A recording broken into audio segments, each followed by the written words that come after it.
Alright guys, welcome back at ImWateringPSUs. Today we have a tutorial on how to undervolt your AMD RX 6900 XT for more FPS and lower temperature and lower power consumption.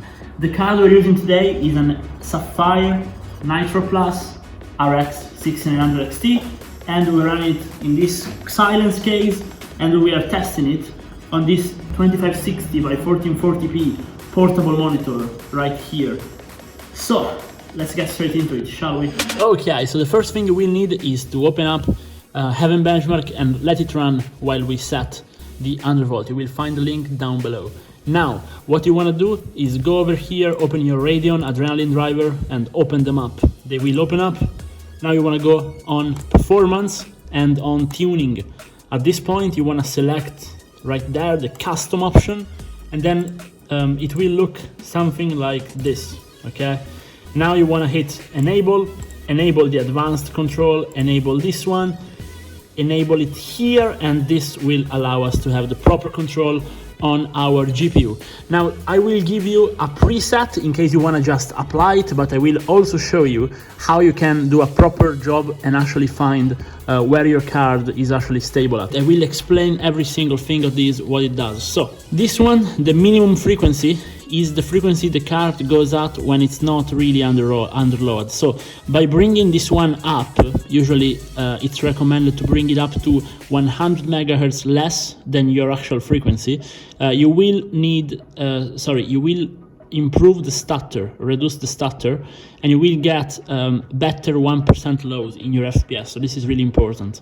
Now this is your actual core frequency. So what you set this to is how fast the card goes. This is your voltage. So the lower this one is, the better the card is gonna be temperature and power wise.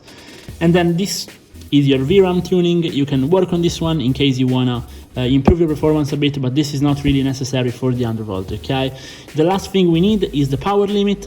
This one is always better to just unlock it in case you want the maximum performance, or in case you wanna have, save as much power as possible. You can leave it at stock, which is at 0 right here, and you can also go -10 in case you wanna really just save power.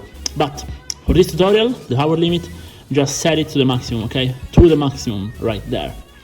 Now, the memory tuning is something you should do at the end, but in case you want to do it, basically just enable this one here. And then the timings, for most people, they don't work on the rapid timings, and so it's better to leave them at default. But if you manage to get your card stable with tight timing, and it's just a matter of enabling them and testing them, this is going to improve your performance, so check it out. Now, for your frequency, basically you need to test it out 50 megahertz at a time. So you up it by 50 megahertz, you hit apply, and you see if your game works. On most cards, you will be able to just unlock it all the way. Like on mine, it's maxed out and it's working. So let's get into the actual undervolting right here. So the voltage settings, okay, the range you're looking at for stability is anywhere from 1050 all the way up to 1100. What I recommend for most of you is 1080, okay? So it's what we have it here at, so just 1080 right there, set that one. For the frequency, remember, this one should be 100 megahertz less than this one. So the only one we have to think about is this one.